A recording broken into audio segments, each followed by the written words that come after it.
All right, let's talk about this rural school bus situation in Jamaica for a second. Because the more you listen to this hearing, the more it starts to sound like one of those stories where the math, the explanations, and the paperwork are all living in completely different neighborhoods.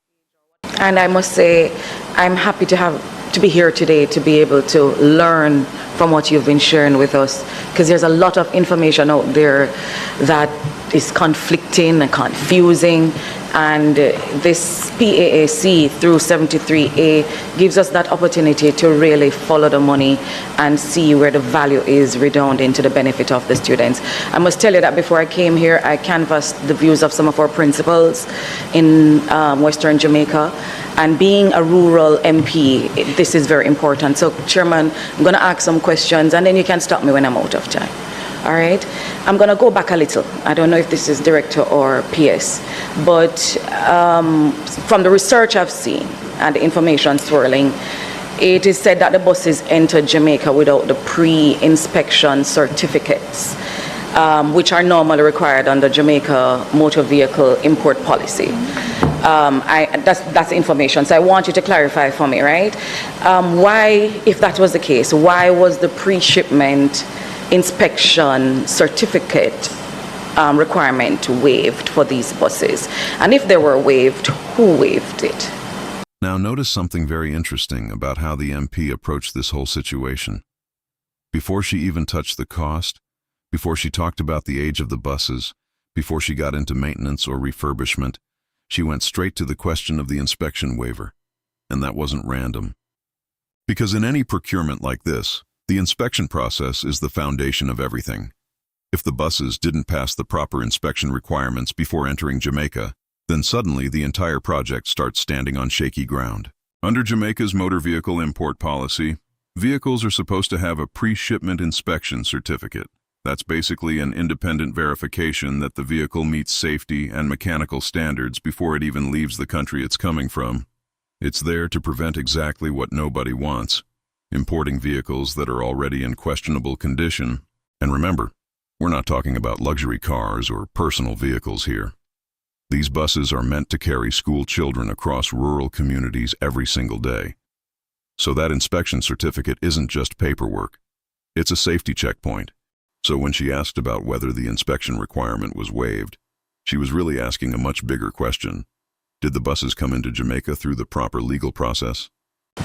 The buses are inspected. Sorry? There was no waiver of the inspection report, and when they come in as well, the ITA, Island Traffic Authority, has to certify the buses as well before the JUTC can put them into their system. So the pre-certification was done overseas before they came here. By Yes. whom? The first set of buses, the JUTC had a team going out with the supplier of the buses, and they looked at the buses to ensure that we were getting what is in the contract. Thereafter, the supplier was expected to ensure that he's providing us with what is in the contract. And when the buses get here, the supplier ensures with the JUTC, there's a post-shipment inspection report before the buses are handed over to the JUTC, and when the buses are retrofitted, the JUTC also with the ITA ensure that they fit within our local regulations. So they would have checked on the mechanics and stuff and Yes. diff and all of that before it got here. So the fact that they came means that the JUTC and their inspectors assured the government that these were suitable for us here.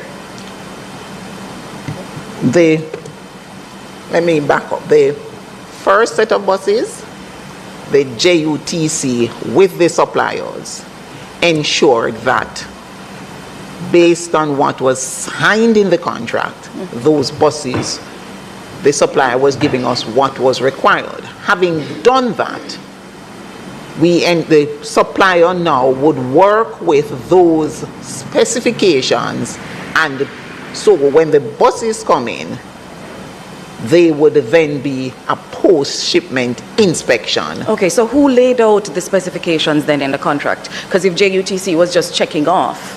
No, JUTC, when the proposal came, assessed the proposal for the technical requirements and so would have ensured that we were getting buses that they were satisfied with. The ITA was also involved to ensure, because when the buses were retrofitted, the doors were moved and other things were moved because they would have to be in line with our requirements. No, Mrs. All right. Now this is where things start getting interesting, because when you listen closely to the officials' answers, you start hearing a few contradictions that make the whole explanation wobble a little. First, the MP asks about the pre-shipment inspection certificate, which is normally required before vehicles are imported. The official quickly responds, there was no waiver of the inspection report. In other words, they're saying the rules were followed. But then the explanation that follows sounds different. Instead of pointing to an independent inspection certificate, the official explains that JUTC staff traveled overseas and looked at the buses with the supplier to make sure they matched the contract. Now hold on, those are two very different things. An independent inspection certificate is a formal requirement under the policy. Sending your own team to look at the buses is more like an internal check. So when you say, there was no waiver, but the process described sounds nothing like the standard inspection system, that raises the obvious question. Was the official inspection actually done, or was something else substituted in its place? Then there's the confusion about roadworthiness checks. At first, the explanation makes it sound like the buses were already checked overseas. But when the MP presses on who actually certifies vehicles as roadworthy in Jamaica, the answer shifts to the Island Traffic Authority doing that after the buses arrive.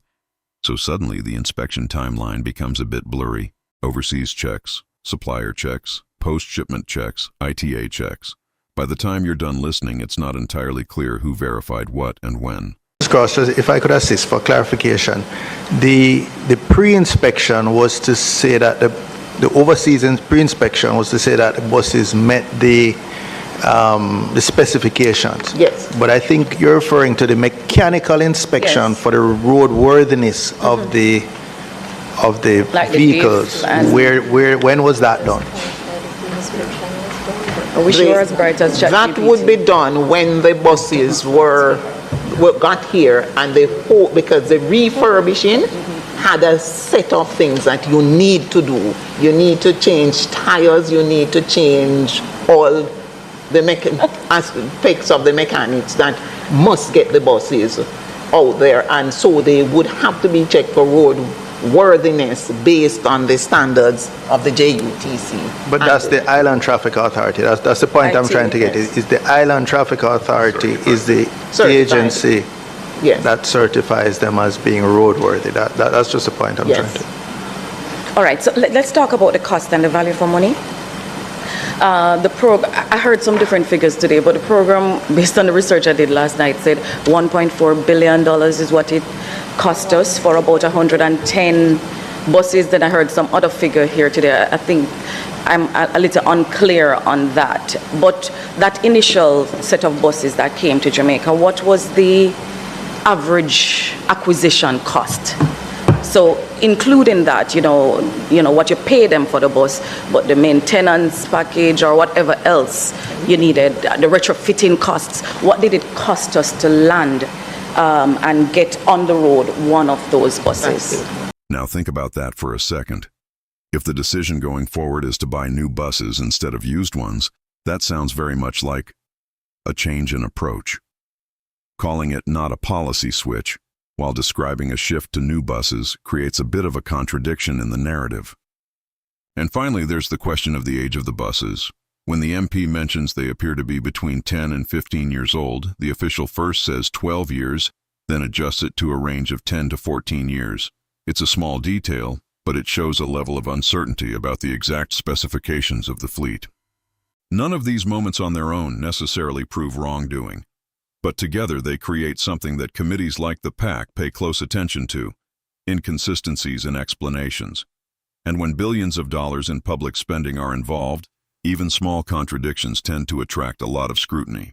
In fact, most people selling a single used car can tell you the exact year of the vehicle without hesitation. So when officials overseeing a billion-dollar program seem a little unsure about the age range of the buses, it does raise an eyebrow or two.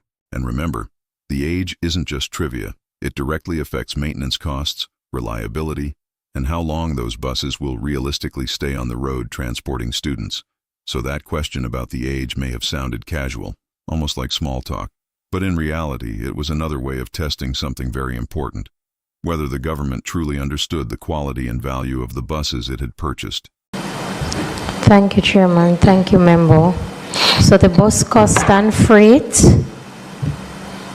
is $543,455,500. The brokerage fee, $108,691,100. The bus refurbishing, I'm seeing here $297,655,866.20. For maintenance,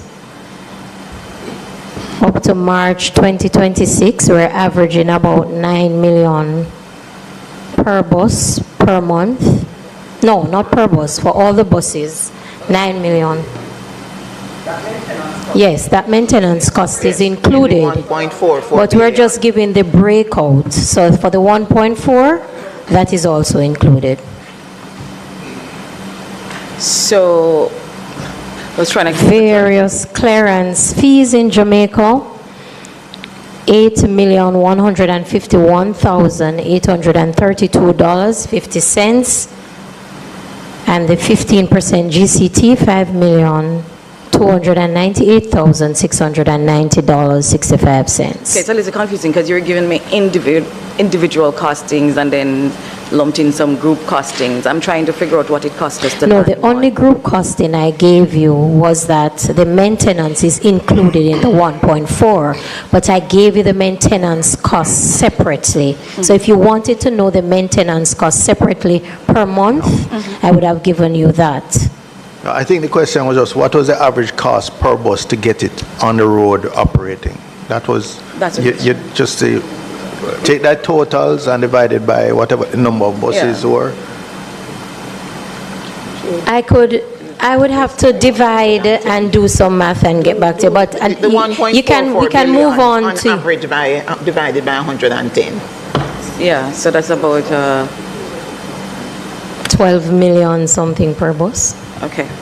All right. So, did the government do any cost analysis, getting a new bus versus getting this bus? Did we do that, and we were satisfied at that time that, and if we did, we were satisfied at that time that this was the best spend for the money, correct? Yes.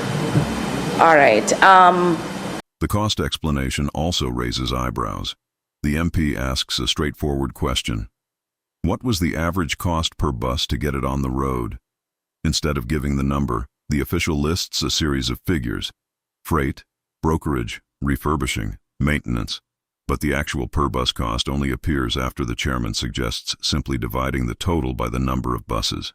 For a program worth $1.4 billion, you would expect that basic figure to be ready.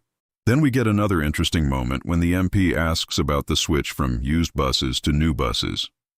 The official says there was not a policy switch, but almost immediately afterward, another explanation comes out, that the Public Procurement Commission recommended that going forward the buses should be purchased competitively and be new buses.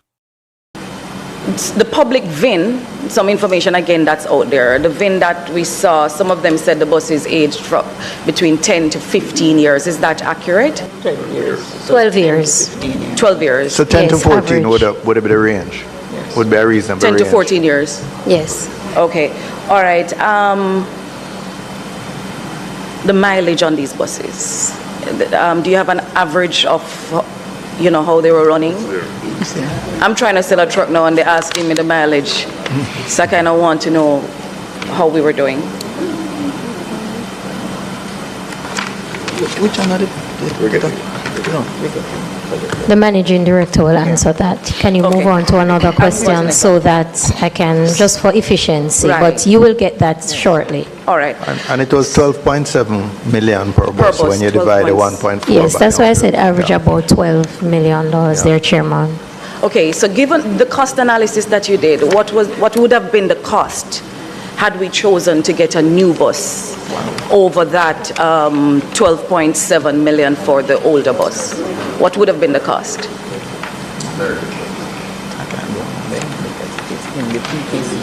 Or maybe We'll we get you that could do information. that Could you another ask way. those There- questions and you're- we furnish you with I figure you would have an idea since the... No, but there's since the 100 minister- new buses coming, Right, so since the let's- minister has indicated that you're switching from the old fleet into acquiring new buses, I'm sure you must have some idea what these new buses cost. We have an in-house estimate, but that would be based on a canvas of the marketplace because the new buses would have more general specification than the used buses because we could not go to market with the specification for the used buses if we are looking at making it competitive. So it would be looking at the marketplace and saying what it is that is there. And for the in-house estimate for approximately 150 buses it was working out at roughly 3.3 billion. Now here's another question that might sound simple on the surface, but it's actually a very clever one. The MP asks about the age of the buses.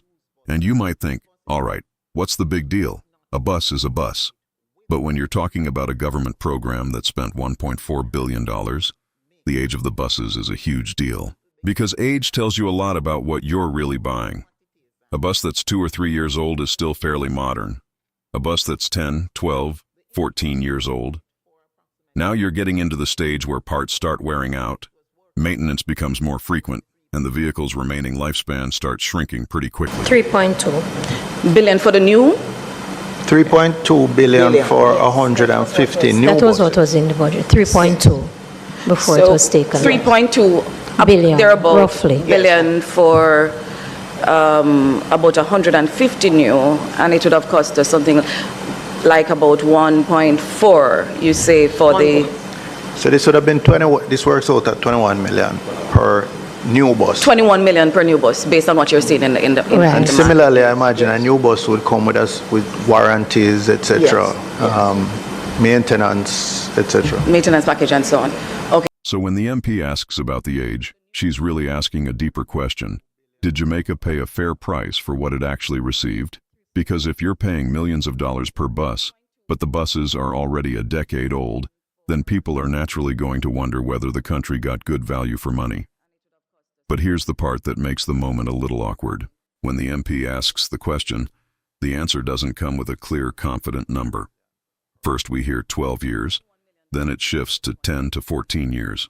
Now that may sound like a small difference, but when you're managing a fleet of more than 100 buses purchased with public funds, that's the kind of information you'd expect to be right there on the tip of your tongue. Okay, all right. So what then informed the policy switch from old buses to new No, buses? there was not a policy switch. If we go back to when we started looking at the whole business of the rural school buses, because the JUTC and the students within the KMTR, they had the advantage, as one member pointed out, that the students in the rural areas did not have. And so from June 2023, the ministry started... No, Ms. Cross, if I could just help, it's not the policy of the rural school bus program. I think Ms. Burchell is just asking the policy to switch from used buses to new buses. When did that decision, whether it's a policy or that And decision? what informed it, and what informed us, it? yeah. So, if I may, Chairman, what informed the decision to move from the used buses to the new buses is the PPC.